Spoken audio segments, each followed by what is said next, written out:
Hello student, standard 4 subject Hindi text book में page number 43 पुनरावर्तन 2।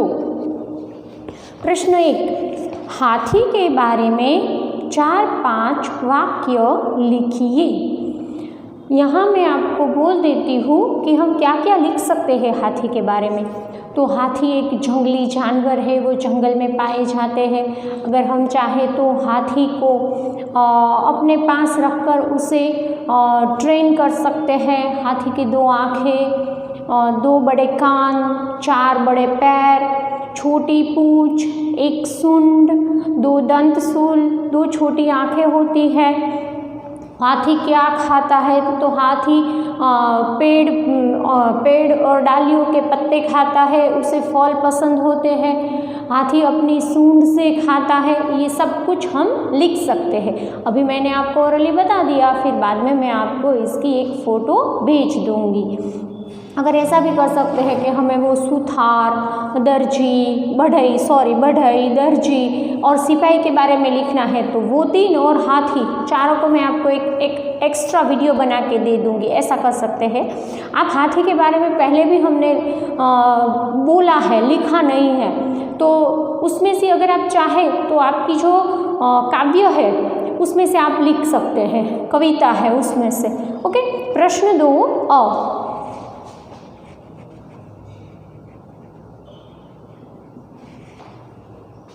समानार्थी शब्दों के जोड़े बनाइए। अ और ब। अ में है पानी,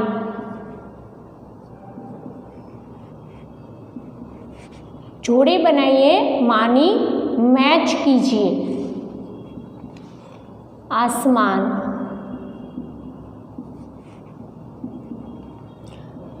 धरा। तीसरा है धरती, यहाँ पे है आकाश। चौथा है सिपाही,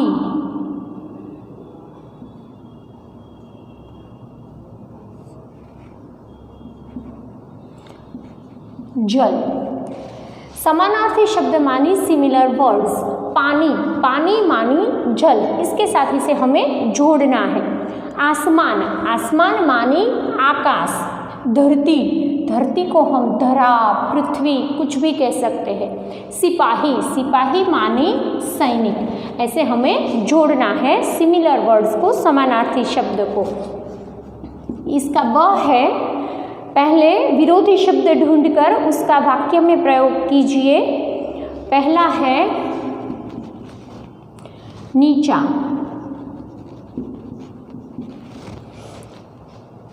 उसका विरोधी शब्द। दूसरा है छोड़ना,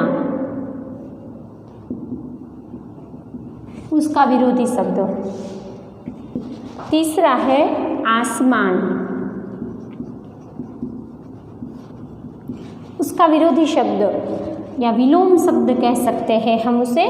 फिर है जाना। ये सारे के सारे हमें आगे लेसन में आ गए हैं। ये पुनरावर्तन है, मानी रिवीजन है। नीचा, तो उसका ऑपोजिट होता है ऊंचा। छोड़ना, उसका ऑपोजिट होता है पकड़ना। आसमान, उसका ऑपोजिट होता है धरती। यहाँ पे है धरती, जमीन भी होता है। फिर है जाना, उसका विरोधी शब्द है आना। अभी इन सबके हमें सेंटेंस बनाने हैं।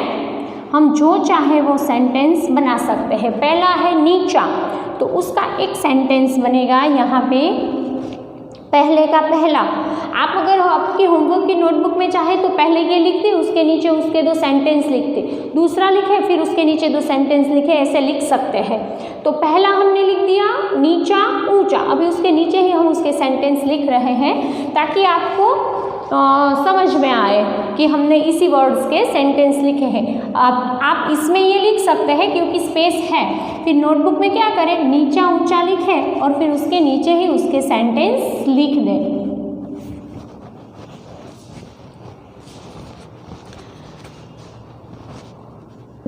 पहला सेंटेंस है हमारा नीचा। तो रमेश का सर शर्म से नीचा हो गया। माने कि रमेश को शर्म आई, उसने कुछ ऐसा किया होगा कि उसका सर शर्म से नीचा हो गया। दूसरा है ऊंचा। क्या है दूसरा हमारा वर्ड है ऊंचा। तो उसमें हम क्या लिख सकते हैं, पहले भी हमने सेंटेंस लिखे हैं, इससे थोड़े अलग अभी हम लिख रहे हैं कि आज गर्मी का पारा ऊंचा है, माने कि आज ज़्यादा गर्मी है। फिर दूसरा हमारा कौन से दो वर्ड से, छोड़ना पकड़ना, उसका हमारा पहला सेंटेंस छोड़ना और पकड़ना। उसके दो सेंटेंस हैं हमारे, हमें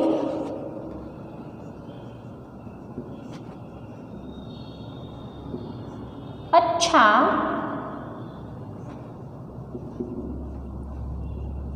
मौका छोड़ना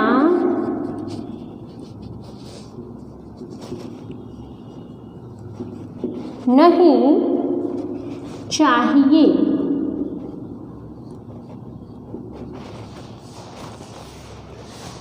दूसरा है पकड़ना, तो उसका वर्ड आएगा सांप को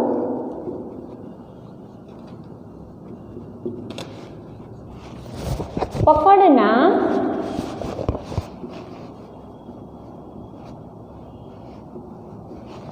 मुश्किल है। देखो अलग अलग सेंटेंस, आप चाहे तो आपको जो आते हैं वो सेंटेंस आप लिख सकते हैं, आप जो चाहे वो, मगर वर्ड्स आना चाहिए जो हमें दिया गया है वो। अभी है आसमान धरती, उसका पहला सेंटेंस आसमान ऊंचा होता है।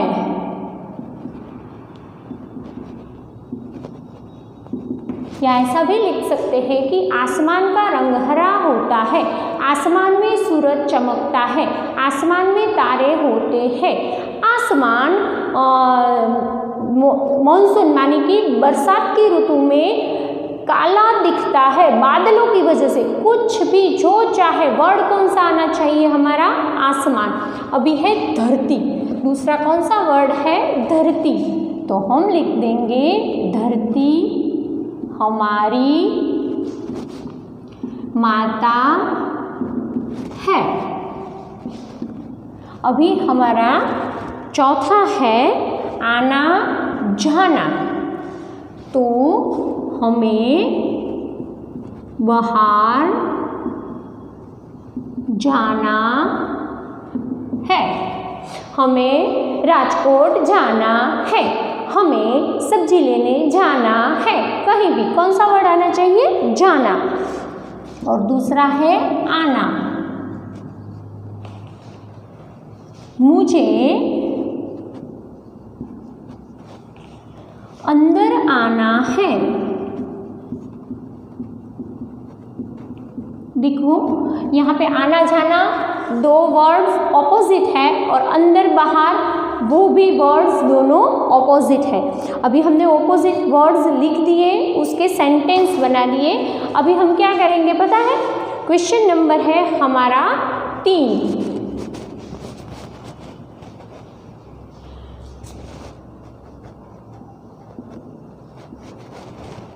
नीचे दिए उदाहरण के अनुसार लिखिए, यह लड़का है वह लड़की है।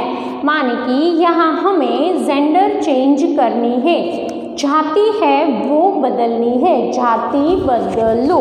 इसे हम हिंदी में कहेंगे जाति बदलो।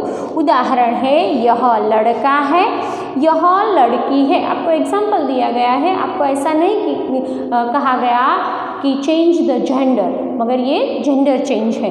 पहला है वह राजा है, जेंडर के साथ साथ आपको यह का वह, दिस का दैट भी करना है। ओके, वह राजा है।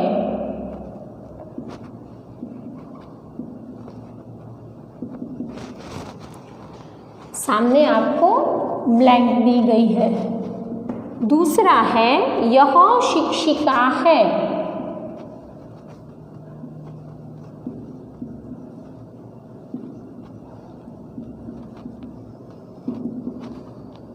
यहाँ पे दूसरा। और तीसरा है वह लेखक है,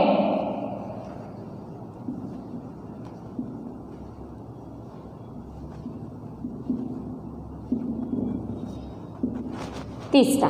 सबसे पहले वह राजा है, तो वह का हम यहाँ पे क्या कर देंगे, यह राजा का हो जाएगा रानी है।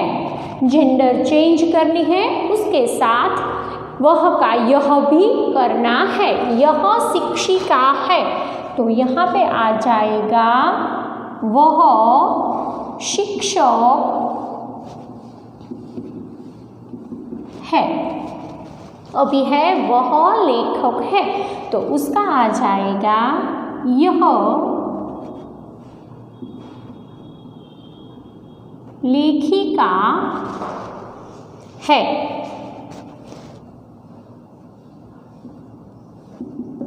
ओके, अभी है प्रश्न 4।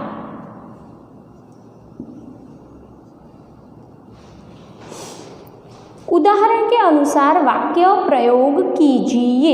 देखो, इसमें भी आपको एक एग्जाम्पल दिया गया है, उसके मुताबिक आपको इसमें सेंटेंस चेंज करने हैं। उदाहरण है आपका यह तितली है, उसका किया है ये तितलियां हैं, माने कि एक वचन का बहुवचन किया है, तो आपको इसमें एक वचन का बहुवचन करना है। जिसमें जो एक वचन है वो मैं नहीं लिख रही, बहुवचन जो आंसर है वो लिख रही हूँ। पहला है वह मछली है, तो उसका बहुवचन होता है वे मछलियाँ हैं।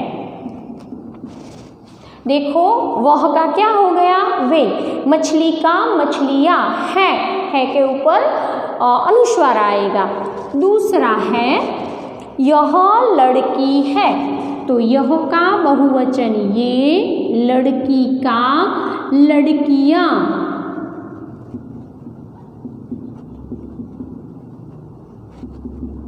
है के ऊपर अनुस्वार। तीसरा है हमारा यह बिल्ली है, तो यह का हो गया ये, बिल्ली का बिल्लियाँ, है के ऊपर अनुस्वार। अभी चौथा, वह घोड़ा है, तो वह का क्या हो जाता है, वे घोड़े, घोड़ा का हो जाता है घोड़े, वह घोड़े है। पेज नंबर है हमारा 44, उसमें ब्लैंक्स है। मैं ब्लैंक्स नहीं लिख रही, सिर्फ आंसर लिख रही हूँ। प्रश्न 5,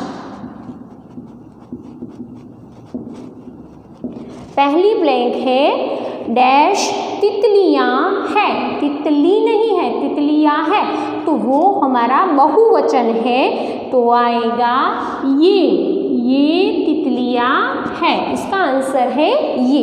दूसरा है खाली जगह तुम्हारा फूल है, फूल है के ऊपर अनुस्वार नहीं है, फूल का बहुवचन फूल ही रहता है, तो वहाँ पे आएगा वह। तीसरा, खाली जगह किसान हूँ, मैं कि मैं, तो मैं मानी इन, उसमें डिब्बे में अचार है, तो मैं आएगा, ये वाला मैं, उसके अंदर इन। ओके, तो मैं मानी आई। चौथा, यह पाठशाला है, खाली जगह कई छात्र पढ़ते हैं। इनमें के इसमें तो यह के साथ इस आवे तो इसमें क्या आएगा? इसमें कई छात्र पढ़ते हैं। पांचवा, किसान खाली जगह करता है। कौन? क्या? तो क्या आता है? आंसर कौन का? किसान यहीं पे दिया गया है। तो किसान क्या करता है? ऐसे खाली जगह में क्या आएगा? क्या। छठा, खाली जगह लड़के ने मुझे लड्डू दिया। वह लड़के ने मुझे लड्डू दिया कि उस लड़के ने? तो आएगा उस लड़के ने मुझे लड्डू दिया। यहाँ पे हमारा हिंदी का टोटली कोर्स कंप्लीट हो जाता है। आपको हिंदी पढ़ के लिखना है। हैंड राइटिंग अच्छी करो, जब तक हो सके अच्छे से लिखने की ट्राई करो। अभी है बूझो तो जानो। न भोजन लेता न वेतन लेता, फिर भी जमकर पहरा देता। न भोजन लेता न वेतन लेता, फिर भी जमकर पहरा देता। कौन है वो? पता है मुझे, आपने सबने पढ़कर ही कंप्लीट कर दिया है। ताला। दूसरा, कहते हैं उसको रात की रानी, आँख से उसके टपके पानी। उसे क्या कहते हैं? रात की रानी। और उसकी आँखों से क्या टपकता है? पानी। तो उसे क्या कहेंगे हम? ओस। ओस माने कि झांकड़। આપણે ગુજરાતીમાં એને શું કહીએ? ઝાંકળ। નાના ઝીણા પાણીના ટીપા પાંદડા ઉપર ને ત્યાં બધે જામેલા હોય ને, એ ઓસ કહેવાય એને। दांतों वाली सुंदर रानी सिर पर चढ़कर राज करती। दांतों वाली है और रानी है, वो क्या करती है? सिर पर चढ़कर राज करती है। कंगी। कंगी मानी कौम, कांस को। पहाड़ है पर पत्थर नहीं, वन है पर पेड़ नहीं। बोलो, पहाड़ तो है मगर उसमें पत्थर नहीं है, वन है मगर उसमें पेड़ नहीं है। शहर है पर लोग नहीं, नदी है पर जल नहीं। शहर है मगर उसमें कोई लोग रहते नहीं है, वहाँ पे लोग नहीं है। नदी है पर जल नहीं, नदी है मगर उसमें जल नहीं है। तो ऐसी क्या है कि सब कुछ है मगर नहीं है? तो वो है मानचित्र। मानचित्र मानी नक्शो, मैप। सब दिखाई दिया होता है। यहाँ पे ये पहाड़ है, यहाँ से ये नदी बह रही है, यहाँ पे ये सिटी है मगर उसमें पानी नहीं होता, उसमें मनुष्य नहीं होते, उसमें पेड़ नहीं होते, पहाड़ के पत्थर नहीं होते। सब कुछ होते हुए भी उसमें कुछ नहीं होता। प्रथम हटाओ मुझको खाओ। पहला हटा दो तो उसको खा सकते हैं। मध्य हटाओ सब में पाओ। अगर बीच का हटा दिया, मध्य मानी बीच का, उसे हटा दिया तो वो सब में मिलेगा। समझो यदि संकेत तो देश है, अगर समझो तो वो एक देश है। बच्चों मेरा नाम बताओ, तो वो देश है तो उसका कोई नाम होगा, तो उस देश का नाम है जापान। जापान। देखो, पहला हटाओ मुझको खाओ, झा को हटा दिया तो पीछे क्या रह गया? पान। तो पान को हम खा सकते हैं। मध्य हटाओ सब में पाओ, हमने पा हटा दिया तो जान, तो सब में जान होती है, ये कहना चाहते हैं। समझो यदि संकेत तो देश है, ये समझो तो क्या है? देश का नाम है Japan, is the name of a country. चलो, ये भी हमारा कंप्लीट हो गया। बूझो तो जाने, हिंदी की टेक्स्ट बुक कंप्लीट हो गई। आपको इसमें अच्छा अगर करना है तो पढ़ते रहिए, लिखते रहिए। Have a nice day. आपका दिन शुभ रहे बच्चों।